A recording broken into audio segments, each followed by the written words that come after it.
Welcome, everybody. Thank you for joining me. Listen, my name is Dennis Brown, and this is my weekly Freight Broker Bootcamp Live.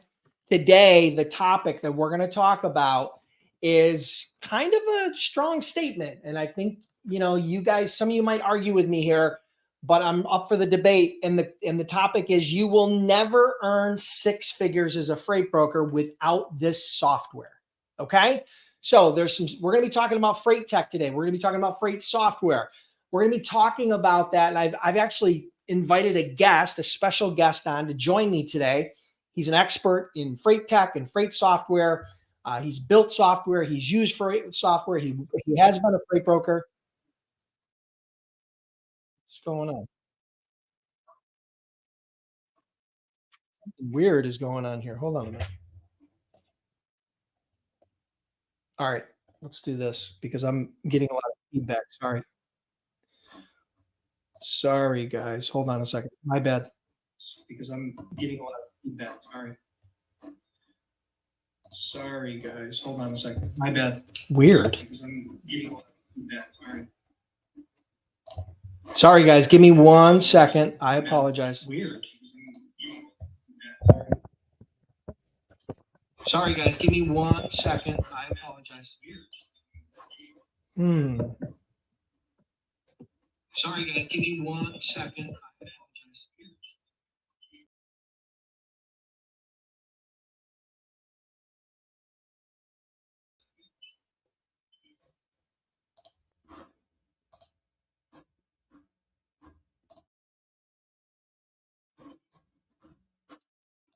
Okay.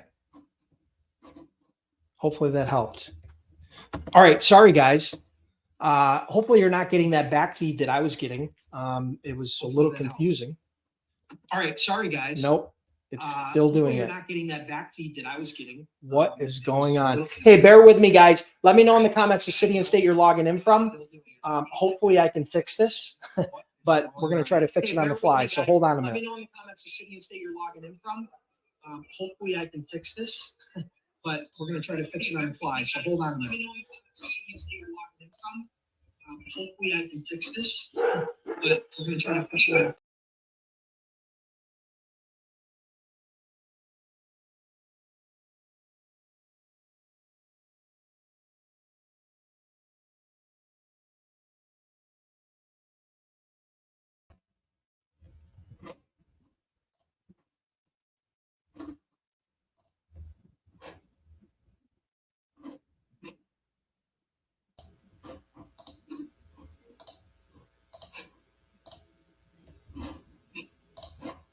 Man, for some reason, this is not working well. Hold on, it'll tell me in a second if it's not working. Man, for some reason, because I'm hearing the back feed of this audio. Josh, give me a nod if you're hearing the same thing. Man, unbelievable. Because I'm hearing the back feed of this audio. Josh, give me a nod if you're hearing the same thing. Hold tight, guys. Because I'm hearing the back feed of this audio. If we run it, if this tech issue continues, I'll have to reschedule, but hold on, okay? I apologize, everybody. This is the first time this has ever happened. If we run it, if this tech issue continues, I'll have to reschedule, but hold on, okay? I apologize, everybody. This is the first time this has ever happened. If we run it, if this tech issue continues, I'll have to reschedule, but hold on, okay? This tech issue continues, I'll have to reschedule, but hold on, okay?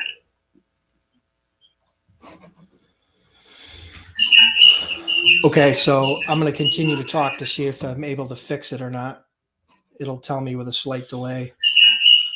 Okay, so I'm going to continue to talk to see if I'm able to fix it. All right, I'm going to try to do one more thing to fix this. And if for some reason we get, yeah, I already did that. All right, I'm going to try to do one more thing to fix this. And if I lose you, sorry.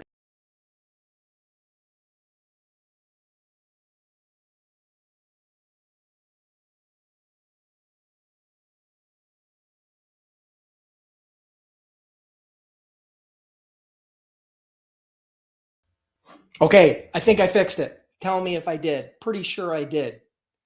Oh, yes. Thank God.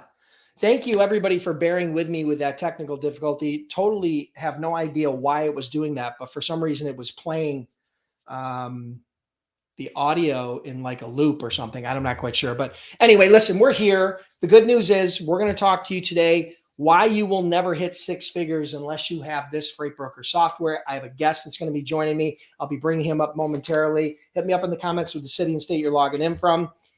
Listen, sometimes you just got to roll with this. It's like sales, right?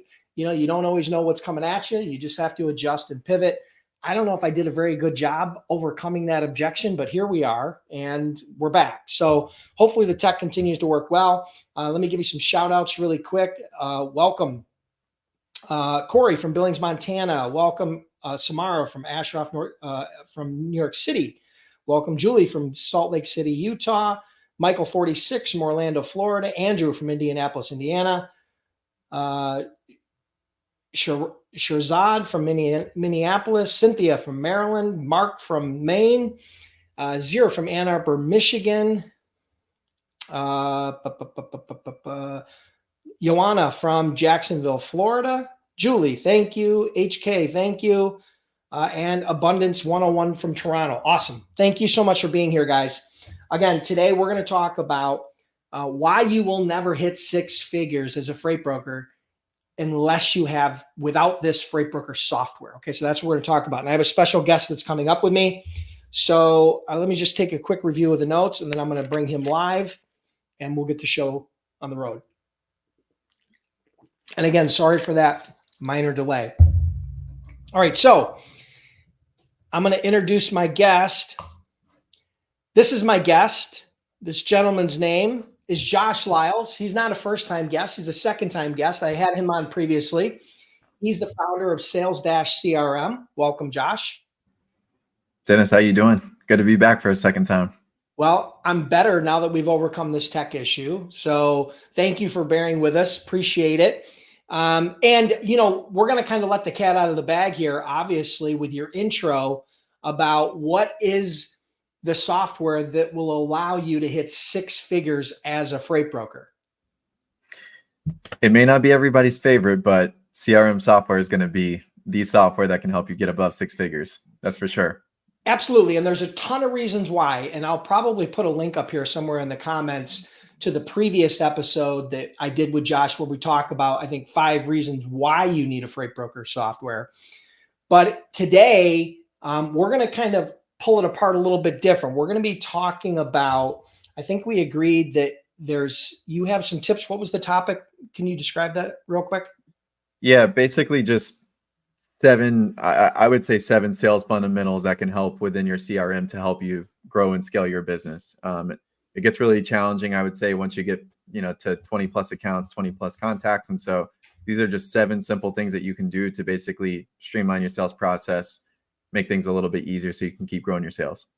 Yeah. So these are tips that are going to help you do 2 things. One, they're going to help you get more shippers because of the way CRMs function and the general function for outreach and your sales cadence and all the things. And then secondly, it's going to help you to increase your sales and to increase the lifetime value and retention of your customers. So Josh is going to dive into those things. But what I do want to share with you really quick at the end, okay, at the end of this, we're going to give you a link that you can sign up. We have a special offer that you guys can have access to, but we're going to hold that off for a little bit.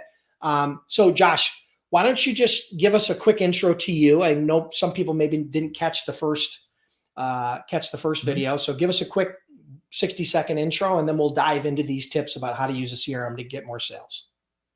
Absolutely. So my name is Josh Lyles. I'm the founder for Sales-CRM, currently based in Nashville, originally from the Atlanta area, Marietta, Georgia.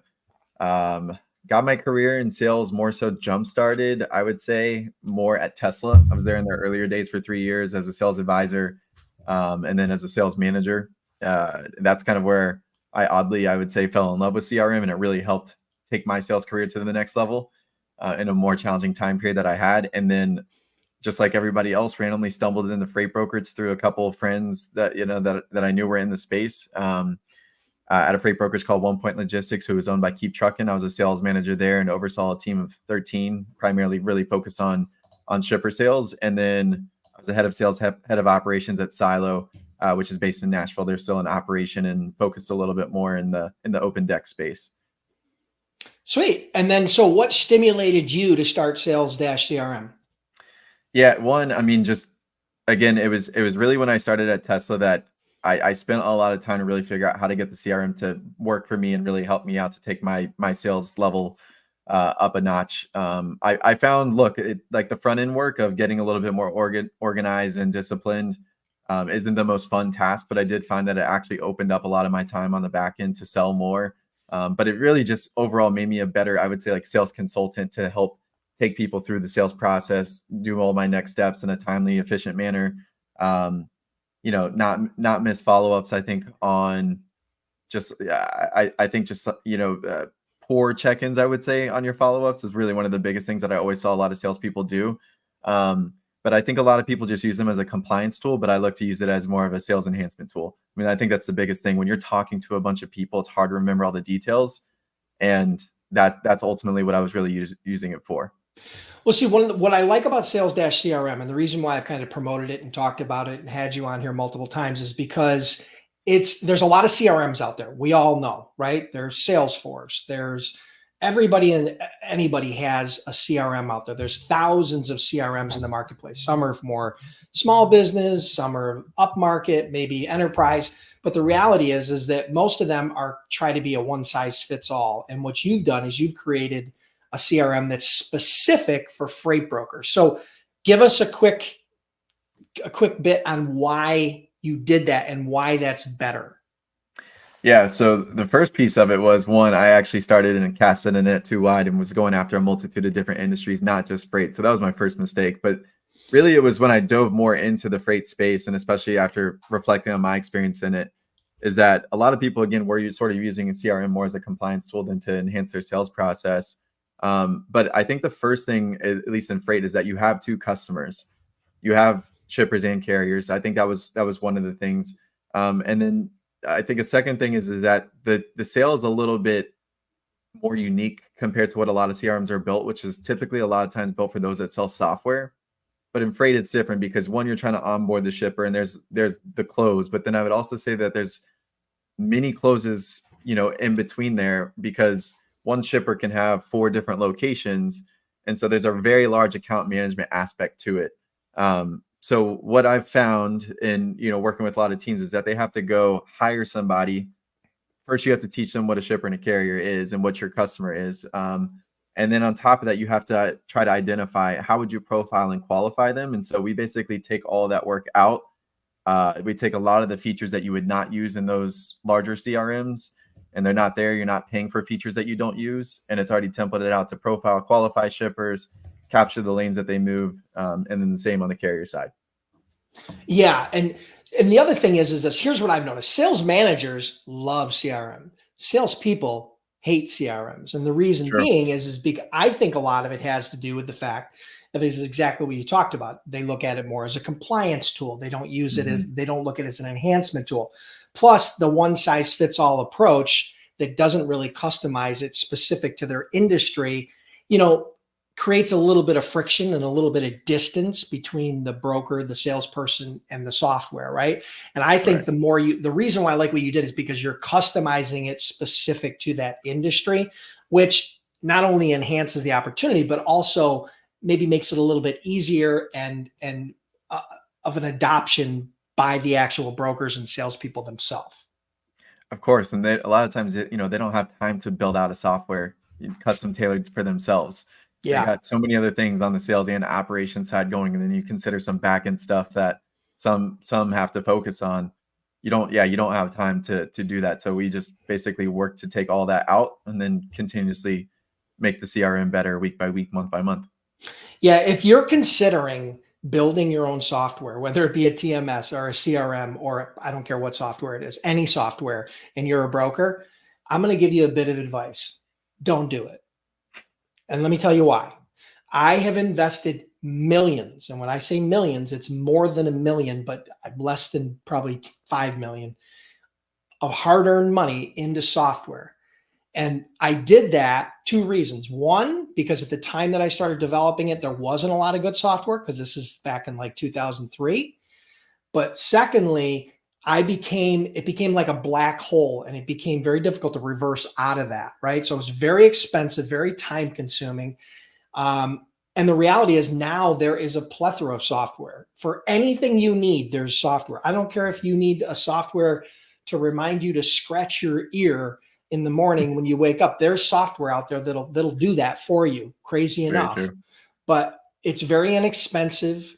It's very readily available, and it's very, very good, and probably significantly better than you can build yourself. So that's the reason why I'm a big believer in SaaS software. That's the reason why, you know, I've promoted different TMS software and different lead generation software and different CRMs. So listen, I'm going to throw this up on the screen because I think it's important. You guys, you know, Josh has been good enough, and what we're going to offer you guys as a part of this, if you want, is you guys can actually sign up for a free 14-day trial for Josh's software, his CRM. We're going to talk a lot about that here and integrate some of that into the tips that we're going to talk about here on how to increase sales.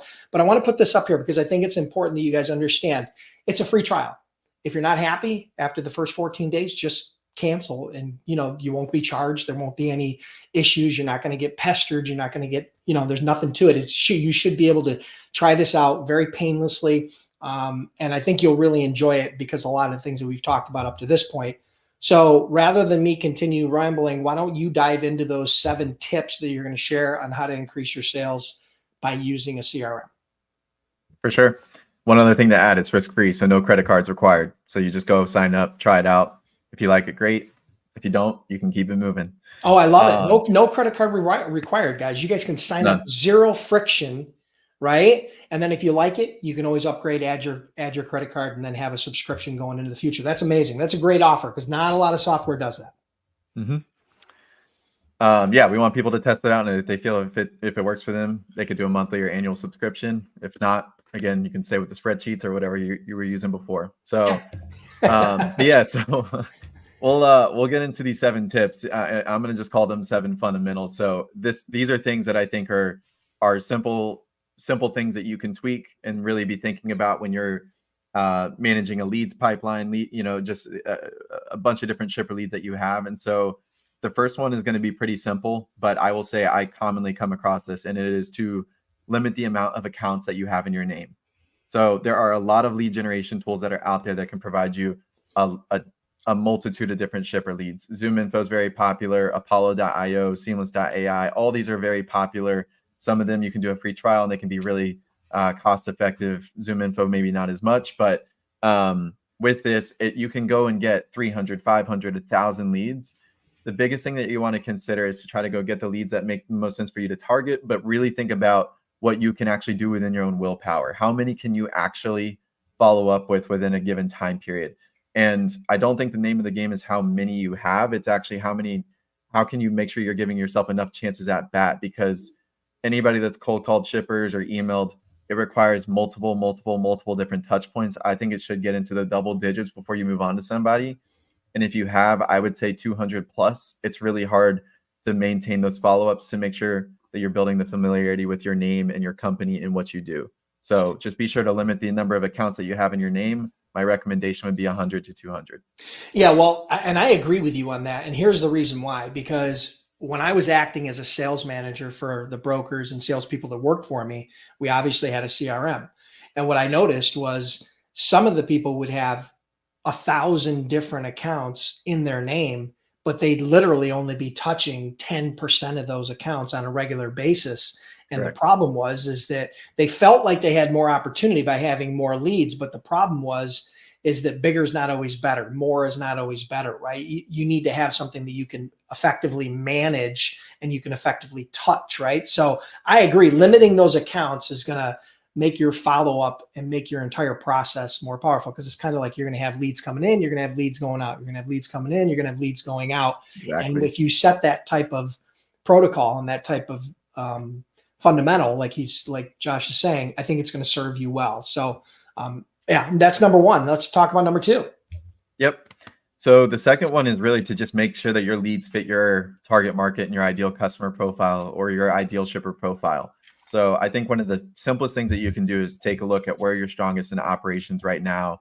with your carrier network? Is there commonalities in the location with commodities, products that you ship, the pain points that the shippers that you work with have?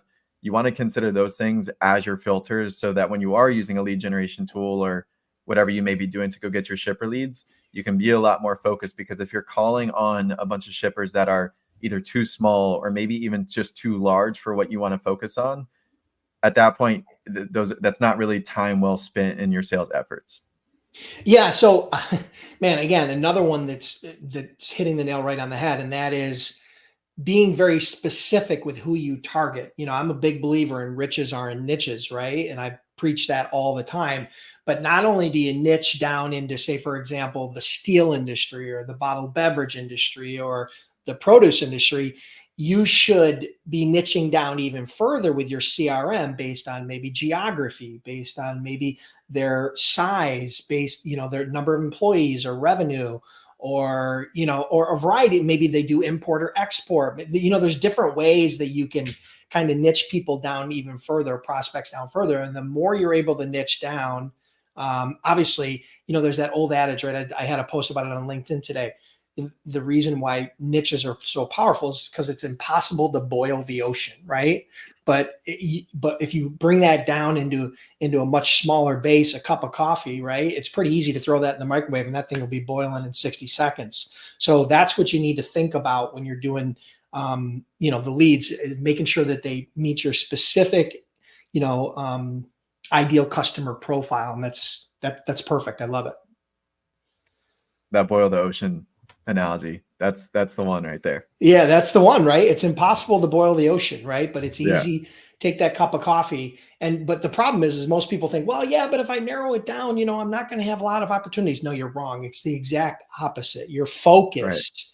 Right. And the way you can speak to them more intelligently and at a different level adds a whole new component to your sales conversations. And then obviously, you know, by narrowing down, you're going to be a lot more focused on those leads in your CRM, which is what's the whole objective is. So number 3.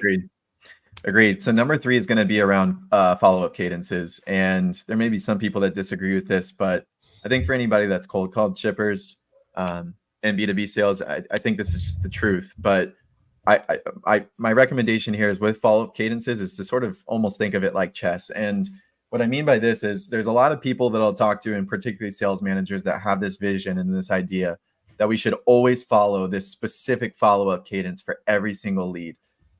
And for anybody that's made the calls, is that you can't really do that when you're actually cold calling shippers because of the results of the calls.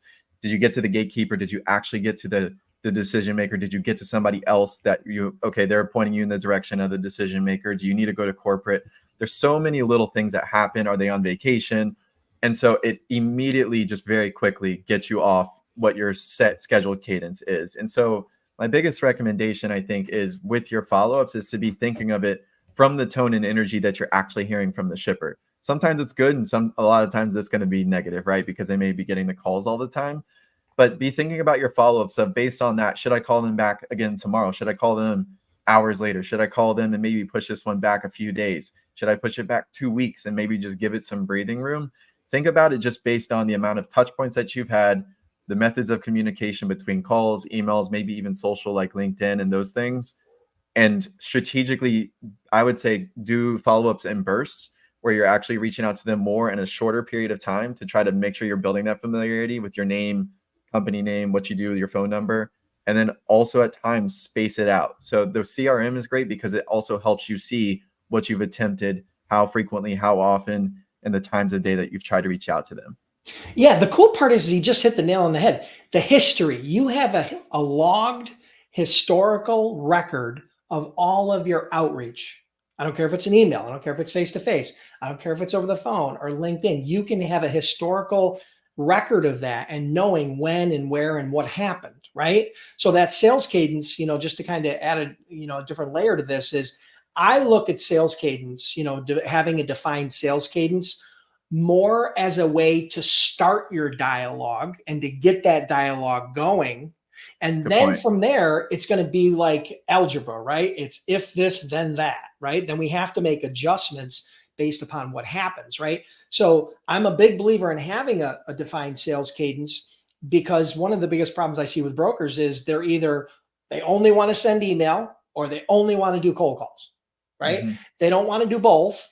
They don't have a cadence that integrates both. They definitely very rarely integrate LinkedIn, and virtually none of them go face to face, right? But if you can put those 4 different strategies, those 4 different techniques into play, number one, you're going to increase the number of conversations you're having, right? Which is we're in a contact sport, right? So we got to start those dialogues, good, bad, or indifferent, and then from there we can adjust. So no, I like that. I think that's perfect. Contact sport. Never thought about it like that. Contact sport, baby.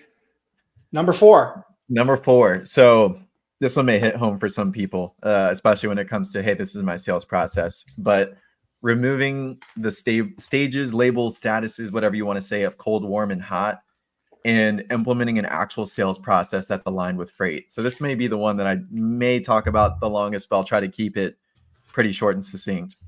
So cold, warm, and hot, it doesn't necessarily help you actually say, hey, why are they cold? Why are they warm? Why are they hot? And all I'm saying is, from a sales process standpoint, this really helped me out. I would say in freight brokerage also helped me out in Tesla, just in regards to, working with customers and selling cars, is you want to know what the next steps are, right? If somebody's not a customer, there's reasons why they aren't a customer. There's information that you need to provide. There's more things that, can you guys still hear me?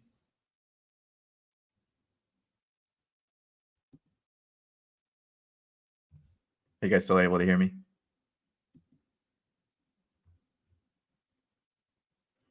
Technical difficulties.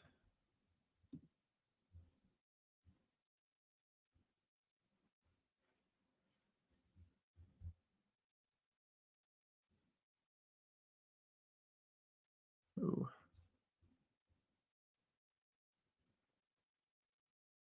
Okay. Andrew, Muhammad, all right. So you guys can hear me. Okay, cool. Well, I'll keep going. I think we lost Dennis. So anyway, I was talking about removing cold, warm, and hot and implementing a sales process that is more aligned for freight. So Dennis will probably jump back in here in just a second. So for example, the 4 stages that we have in Sales Dash when you first sign up for a free trial are going to be, Dennis, I'm going to keep going because I realized you were the one that was frozen in the chat. Let me know. Yeah, I'm back. I have no idea. Good deal. Thank Muhammad, you. Sorry I'm doing about well. that, Thanks for hanging in. So discover it. These are the 4 stages that I would say, but again, you guys can kind of refine this in any specific way, but it would be discovery is stage number 1, pains, needs, challenges is stage number 2, pricing is stage number 3, and then set up paperwork is stage number 4. So what would this typically look like? Discovery would be, do they ship the equipment types and the modes that you guys specialize in service in? Do you guys know who the decision maker is that onboards brokers and carriers? And do they ship reasonable volume? Like, should you actually consider still calling them and emailing them?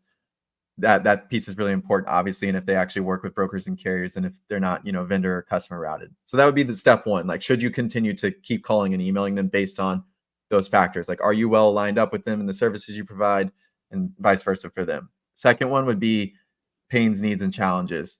What challenge are they having, and what is the overall purpose that they need to onboard you as a broker or carrier? What challenge are you solving for them? What solution are you providing? Is there something there? The third is going to be price. You obviously have to price out lanes, provide some different quotes to make sure your pricing lines up. And then the fourth would be set up paperwork, where you typically would either send over your credit app, or they would send you a contract for you to review and get signed up. So those would be actual steps that you would take in the sales process from start to finish. And it's not that it's going to go that way every single time. Sometimes people send over their paperwork first thing, right? But you still want to figure out if they're actually the right fit, because you could possibly be wasting time if you're not the right fit based on the modes, the equipment types, the volume, all that kind of stuff. So just things to consider. But cold, warm, hot is just not necessarily going to help you get into the right mental framework to say, okay, I have this customer in this area. What do I need to do next? And why are they not currently an onboarded shipper at this time? Yeah, and the cold, warm, hot is kind of that a CRM trying to be a one-size-fits-all solution, right? That's what they're trying to do. It's very hard to customize those stages unless you understand the industry, because those stages are sometimes a little bit different, right? And so, yeah, that cold, warm, hot is kind of like that generic version. And what Josh is doing with Sales Dash is he's customizing those to allow you to number one, filter and sort and aggregate those into different categories so that you can follow up and act accordingly moving forward with all your activity. But secondly, so that you have the ability to kind of micromanage your pipeline in a way that's most effective to actually acquire the customer, right? And because that's where you need to, you can filter and find things much easier, right? You saw some of the ways he broke those things down. I mean, that makes it a no-brainer on what the next step is, as opposed to, well, it's a warm lead. What do I do next? What does warm mean? Yeah, what does warm mean and what's next, right? So I love that. I think that's perfect. So is that 4 or 5? That was 4. So it's just something simple to think about. But so you guys know when you are doing more of like a pipeline review and you sort of know where people are in the sales process.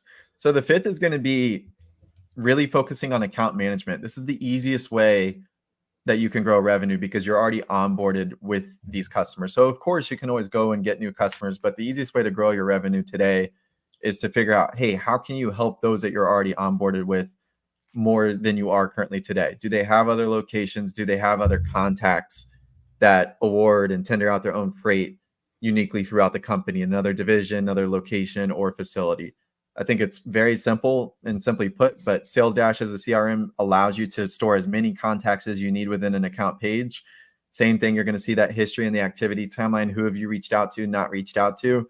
And you want to keep those other contacts warm because if they also have freight, I don't know what phrase everybody uses in the brokerages I was at, is more so, increasing your wallet share in terms of, hey, if you know that they move 50 loads a month and you only move 2, 3, 4, 5, you have more wallet share to increase. So always think about that with the customers you're currently working with and how can you be trying to basically increase your load count with them. Yeah, one of the fastest ways to grow as a freight broker is you're dealing with their facility in Buffalo, and then all of a sudden now you start working in their facility out of Boston, and then you start working in their facility out of Atlanta, and they all have different logistics managers and transportation managers and different needs and challenges and problems, and you just can literally double, triple your sales if you take that type of strategy, as long as you can deliver on the back end. But I want to add a layer to that, which you didn't really hit on, which I think is critically important, and that is customer retention. So what happens is what you will find, the way to become stickier and more valuable to a customer in any industry is to provide more value and to have more relationships. So if you're doing business with a shipper out of 5 locations and you've got 5 or 6 or 8 or 10 different contacts within that organization that you're working with, it makes you stickier and more valuable and more difficult to get rid of than the broker that's only dealing with one person at one location. So I teach as a customer retention strategy, you should have at least 3 levels and 3 layers of relationship to try to retain those clients. You should have something at maybe the director level, right? Maybe a director of logistics, or maybe even a VP, and then maybe something at the manager level, and then someone at maybe kind of the frontline doer level, right? And if you have that, if one person turns over, right, then all of a sudden now you have those other relationships to fall back on. Guess where all that's managed? Guess where all that data is managed? Guess where those relationships are managed from? Ding, ding, ding, the CRM, right? That's why you need a CRM. You will be lost very quickly without a CRM. So it's why I preach it. It's the reason why I have Josh on here, and it's the reason why you should sign up for a free trial. Check it out. Of course. Quick shout out to Jana Montgomery. She said, "Hi, Josh, Sales Dash user here, and I love it. I just talked with her last week on the phone." Jana, good to see you. Love it. LinkedIn. Perfect. What's next? Moving on to number 6. This one is super, super simple and straightforward. You can't exactly do it within a spreadsheet unless you're tracking dates, but it's to filter by last activity date. So if you get stuck in saying, hey, who do I need to call today? And if you're not maybe the best with follow-up tasks, one of the easiest thing you can do within CRMs is to filter by last activity date. If it's blank, you've never reached out to them before, so those are fresh leads. But what that's going to do is just basically throw out the date to the furthest out, so that way you can basically make sure that you're keeping all the shipper leads that you have in your name as warm as possible. Super simple, just ascending or descending order, filter by last activity date. Yeah, super simple. But I mean, without it, where do you go? I mean, you have to be able to know when you talk to somebody last, but that simplicity is sometimes the easiest way to make move the process forward and to actually start more conversations. Because again, if you don't have that, it doesn't help you to talk to the same 10 or 20 prospects over and over again and have everybody else lost in the weeds somewhere. So no, I think that's important, but again, very simple. Yep. And the last one is just going to be number 7 here, is talking about new leads in and disqualifying out. So what I mean by this is, and Dennis, you actually were alluding to this exact thing earlier on, of making sure like, hey, you have new leads, but you're also disqualifying. So number one, like I think when people get into systems or with spreadsheets or just get kind of ingrained in the day in and day out, it's really easy to just be calling the same people over and over again, right? But if you don't have a flow from like top of funnel, new people that you're calling, people that you're actually disqualifying out, one, you always want new leads to be calling because timing is so important when it comes to sales. But 2, you also, disqualifying is a large part of the sales process. If somebody, again, like doesn't work with brokers, or if somebody is strictly vendor customer routed, or if their volume is 1 shipment every 6 months, those are people that you probably are going to be moving out because the time may not be well worth spent and reaching out. And I know, sometimes there's always like easy objections that they can give you to just try to push you off the phone, but you should have this constant flow of new leads that you're talking to and ones that you're actually moving out. And that's when you know that you're asking the right questions, and learning that information is if you are asking those open-ended questions to figure out, hey, is this somebody that I know that I can service well? And do they also meet the characteristics, kind of like what we were talking about earlier, in the qualifying process for me to continue to call and email to try to get onboarded as a broker, agent, carrier. Yeah, it's really simple, guys. If you have the bandwidth to manage this many contacts, okay? If you have the bandwidth, time, energy, resources to manage this many contacts, whatever it is, 100, 200, 500, whatever. I'm not going to tell you the number because it's probably a little bit different for everybody. And what happens is you continue talking to the same people over and over again that aren't qualified. That's costing you time and money with people you could be talking with that fit your proposition better, that fit your funnel better, that fit your niche better, that you can service better. So you got to think about it as a lead. Every time you have 10 new leads coming in, you should have 10 new leads going out. Okay. So, and within reason, I mean, you want to try to keep a fairly consistent level. And what that will do is that will allow you to distribute your bandwidth to the people that are the most qualified and the most need. Correct. Because remember, no need equals no sale, right? So we can just beat a dead horse over the head 100 times. It's not going to necessarily make them buy from us. And again, I know there's sometimes you have long-term follow-up if you have good rapport, or maybe there's some potential need down the road. And I'm not saying disqualify good leads, but we all can kind of feel the difference between a good lead and a bad lead. So, make room, get rid of the dead wood and make room for some fresh new leads. Absolutely. Perfect. All right, listen, those are great tips, guys. If you guys like the tips, which tip hit me up in the comments. Which one of those 7 tips do you think made the most sense to you? Also, let me know, have you ever signed up for a CRM, or maybe did you sign up for the trial based on this live? Love to hear your feedback. Josh, listen, truly appreciate you being here. Anything you want to add before we close out on the training part, and then we'll move into Q&A?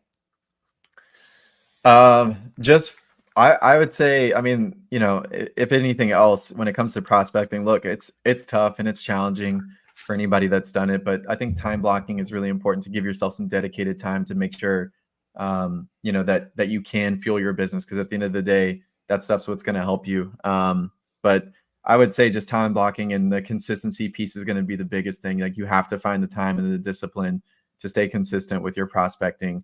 And just one thing that you mentioned earlier in regards to, there's a lot of people that will focus on strictly one channel. I think it's always good to have the one channel that you're great at, but everybody has different preferred methods of communication. So some people do like calls, some people like emails, some people may just respond better on social. That's the reason why I do a little bit of, I try to do a little bit of everything. But just knowing that, I think is really important in what your approach is, because the more you can be in more places, just like take this stream, for example, YouTube, LinkedIn, Facebook, everywhere, the more reach that you're going to have and the more familiarity you can build.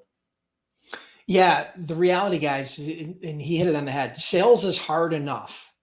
Getting shippers is hard enough. Getting customers is hard enough. But without a CRM, it's ridiculously hard. Okay. It's exponentially harder. And that's the reason why the title of this training was, you won't hit six figures without this freight broker software. And I truly believe that you will not. You are a complete anomaly if you're earning six figures as a freight broker and you do not have a good CRM. So, hey, listen, thank you so much. Thank you for the feedback, everybody. Josh, thank you for being here. Now let's jump into the Q&A. All right. If you guys have questions, whether it be about sales or CRM or startup, or I see some questions in the bottom here about some of the other freight broker software like Apollo. If you have questions, anything related to sales or getting shippers or CRM, whatever you want to ask, if you want Josh to specifically answer, address it to him in the comments. If you'd like us both to answer, feel free. Just throw the questions up there and we'll try to field those questions. I want to be upfront with you guys. Here's the reality. We're not going to get to all your questions. Okay. Here's why. There's always more questions than there is time. I want to respect Josh's time. We're going to put a hard stop on this at 1. Okay. So that gives us about 18 minutes to try to filter through these questions. Hit us up with the questions. We'll start teeing them up and we'll go from there. All right. So let's see what we got. There was a question here. Hold on. Maybe somebody deleted it. I saw one from LinkedIn. Oh, yeah. Here's one right here. Paul says, I plan on signing up for the free trial. Will this replace Apollo? Fire. You got good news about that, right? You got good news about Apollo. Yeah, right? We have some good news about that. No, so it's not going to replace Apollo, but I would say, so we have an API hookup with Apollo at Sales Dash. So with this, when you build out contact lists or company lists within Apollo for shipper leads, and Apollo is one of the most cost-effective lead generation platforms, Sales Dash has a hookup to where it'll pull those lists into Sales Dash of all those contacts and accounts, and then it makes it super easy to import those. So we have a walkthrough video on how to set that up and what that looks like, but it essentially what it's going to replace Apollo for, I would say, is going to be the actual just management of your follow-ups, your notes, being able to profile shippers, qualify shippers, capture the lanes that you've quoted or moved with them. Those are going to be the aspects. So the actual lead management is going to be in Sales Dash, but getting the contacts and the companies, shippers that you're getting will come from Apollo. Yeah, I look at Apollo as a data source where you can get the names and addresses and phone numbers and emails for your prospects. And I look at a CRM as the repository where you manage the entire sales process with them. So they're tied together, but one doesn't really replace the other, right? I mean, I'm sure maybe there's a few things inside of Apollo that are a little bit different than just a data source, because I think they have some outreach tools and stuff. In my opinion, it's not a CRM. Okay. Correct. Sales Dash is a CRM to manage your entire process, your entire lead flow, your entire pipeline. Okay. So yeah, Good question, Paul. Thanks for asking. All right. Who else has questions? The Sales Dash site again, it's right on the screen, freightbrokerbootcamp.com/CRM. If you go to that, you'll get a free trial with no credit card. Okay. I have partnered with Josh. Josh and I have a formal relationship now. He is the CRM provider for the Freight Broker Bootcamp community. I've used the CRM. I went through the trial. I went through I've looked at it. I've used it as a freight broker. It's the type of CRM that I would be using and promoting to my agents and to my brokers and the people that work for me. And if that wasn't the case, then I wouldn't have him up here. Okay. So he's the guy. So if you guys want, seriously, sign up for a trial. It costs you absolutely nothing. And the best part is you don't even have to put a credit card in. So there's literally zero friction for you. But then from there, when you sign up, use the trial. Right? Use the trial, add some leads, jump around, try put 10, 20, 30, 40 leads in there, start doing some follow-up.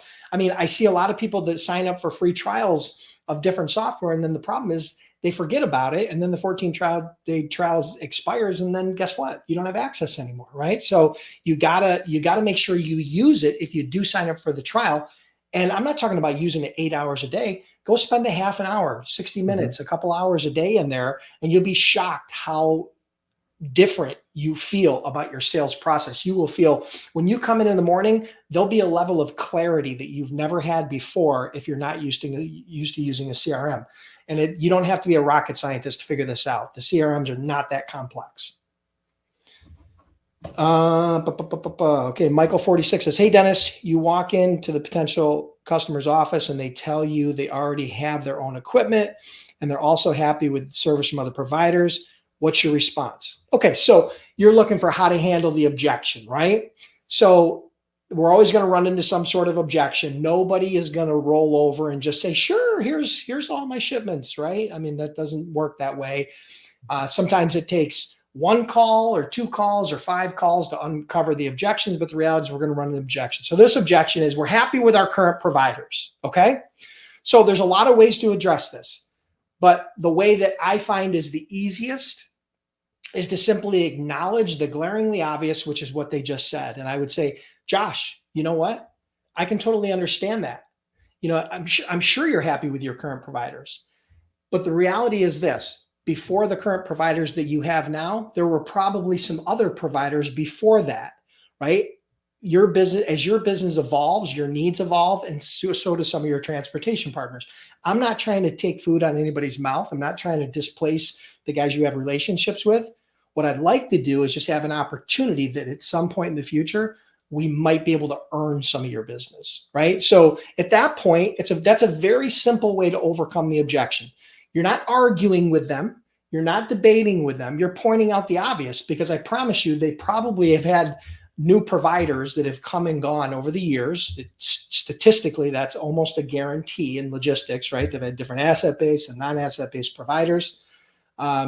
So that's one way to overcome that objection if they're outsourcing. Now, if they have their own trucks, okay, and they have their own assets, and that's where they're focused, which is kind of another objection that you'll run into from time to time, is the way to handle that is to say, that's awesome. Listen, I know a lot of clients, a lot of customers, a lot of prospects, a lot of people I know have their own assets. And what I've noticed is that sometimes they leverage those assets for customer direct deliveries. Sometimes they leverage those assets for inbound raw materials, but rarely do they do both. Is there ever a situation where you might use an outside provider in a situation like that? Maybe it's a return. Maybe it's maybe it's an inbound shipment from a port. Maybe it's not a customer direct shipment. So what you're doing is you're trying to get them thinking about their entire supply chain. And it might only be 90% of what they do might go on their own assets. But 10% of what they might do is where they're not focused is where you can get your foot in the door, right? Great point. And then the other side of it is the fact that there are lanes that even if they are running their own equipment, they don't want to send their truck, okay? Because it's not cost effective, right? So rarely, I'm going to tell you this would be extremely rare. If I'm a manufacturer of widgets in Buffalo, New York, I'm going to send my trucks out regionally, probably within 500, 750 miles.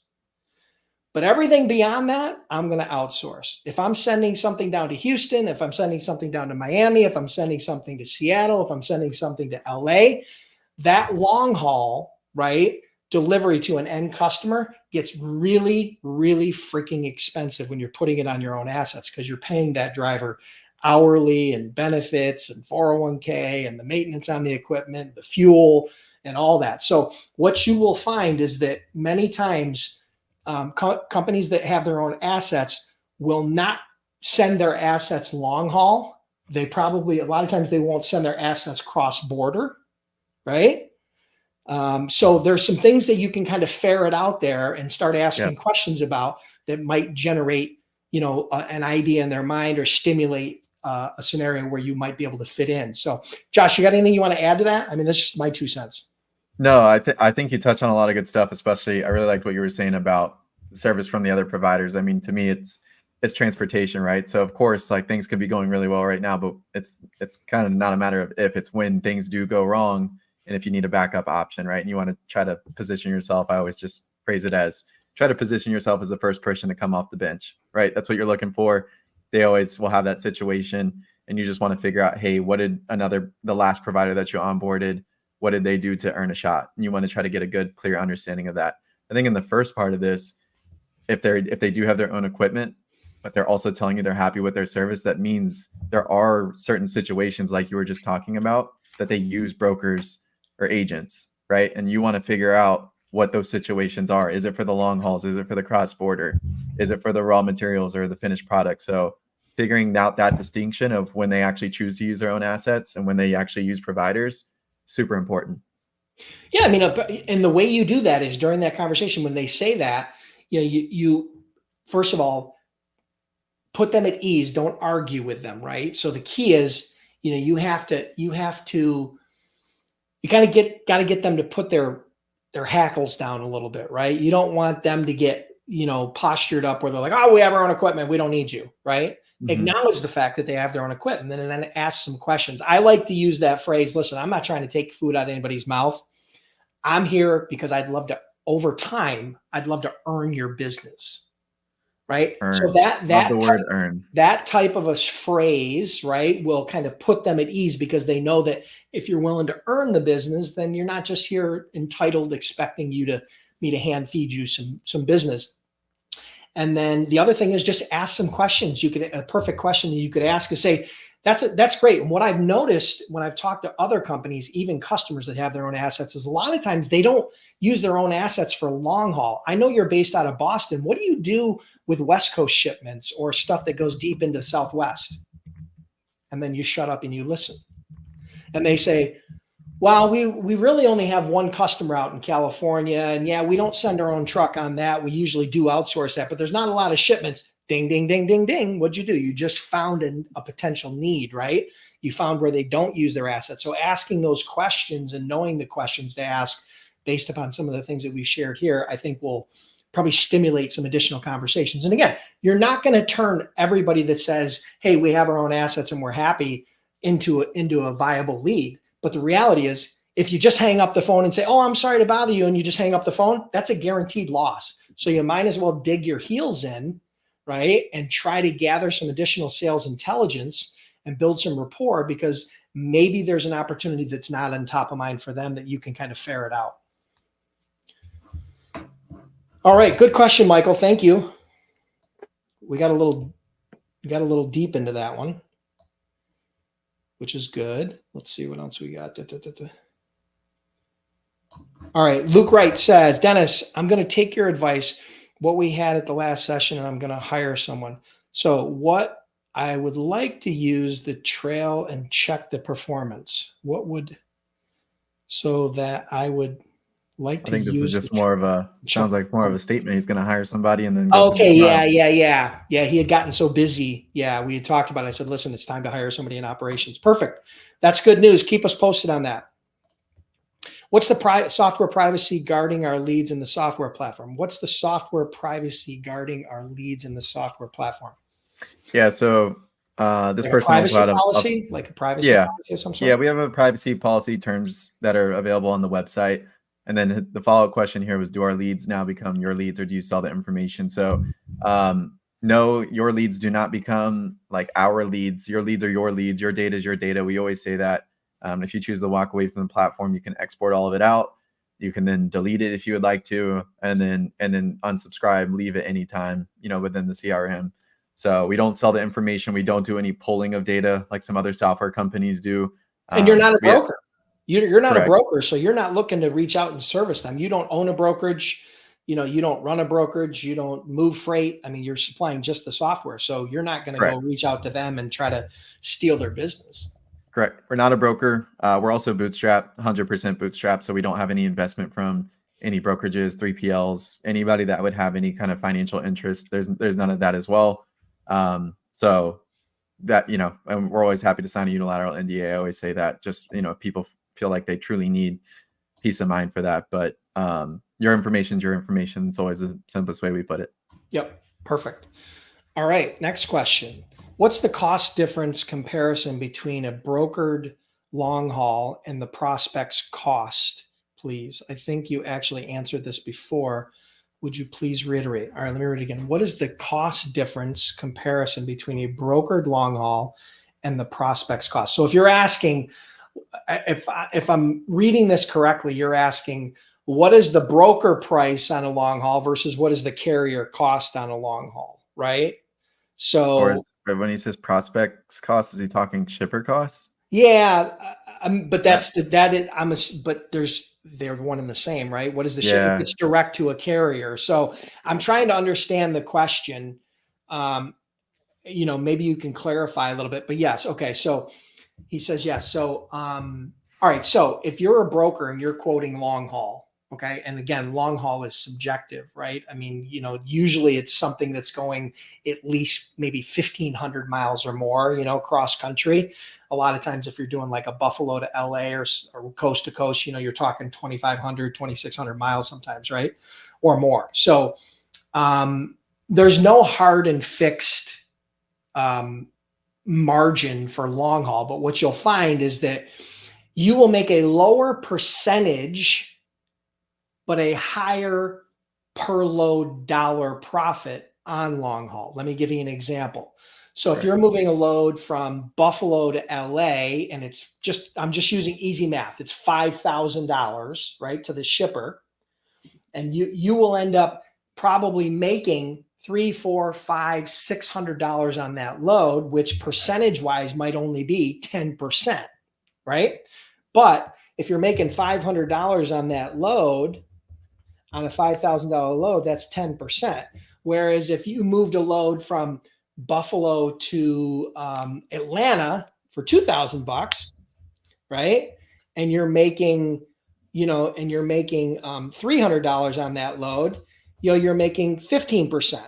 But you made, would you rather make 500 on a load or 300 on a load, regardless of what the percentage is, right? So it kind of comes down to it. So the reality is that there's more short haul and medium range loads that are brokered than there are long haul, right? Mm-hmm. Because shippers don't like long haul. So they try to create distribution centers and they try to create their supply chain so that they don't do long haul, right? Because there's a lot of reasons, cost and delay and, you know, just lots of issues. The longer the haul is, the more potential there is for an issue, right? You know, if you have something that takes you 5 days to deliver versus overnight or a day and a half, it's a totally different, you know, totally different profile. So I hope that makes sense. I mean, is there anything you want to add to that, Josh? And if you want me to clarify a little bit further, let me know if I didn't hit the nail on the head. No, I think you hit the nail on the head. I mean, yeah, it's just, you know, percentages versus total amount. And, you know, at the end of the day, like typically the percentage is going to be lower on the long hauls. Yep. But at the end of the day, it's still typically more in margin because more days that the shipment's happening. Yeah. And the days, the value of it. So, all right, cool. What other questions you guys have? And if you don't have questions, who's signed up for the trial? Who's jumped into the trial? All right. So again, it's a free trial, no credit card. That could, you know, that could change at any point. But right now, you guys, if you sign up now, you can get a free trial with no credit card, get full access to the Sales-CRM.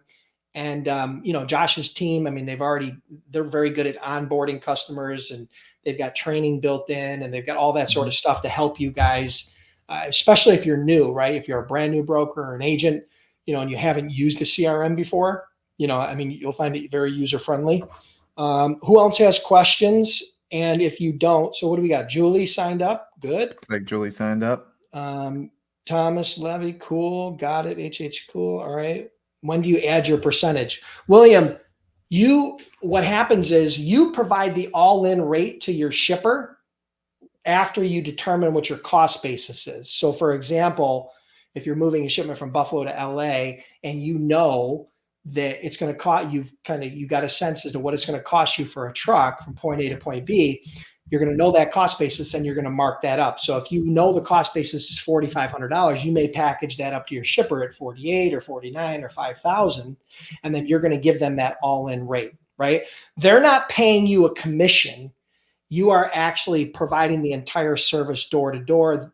You're invoicing the shipper's paying you, and then you're paying the carrier. Okay. Just so you're clear on the flow of how the finances work. So you're going to add your margin before you provide the quote to the shipper.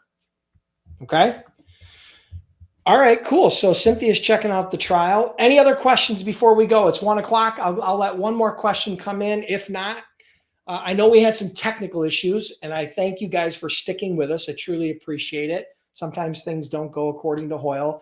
I want to thank Josh for providing some valuable information, providing this special offer with a free trial. Get access to that. I'm sure we'll have Josh on again. Matter of fact, I want to try to have more CRM related and sales related conversations on here. So we'll probably have Josh on some more.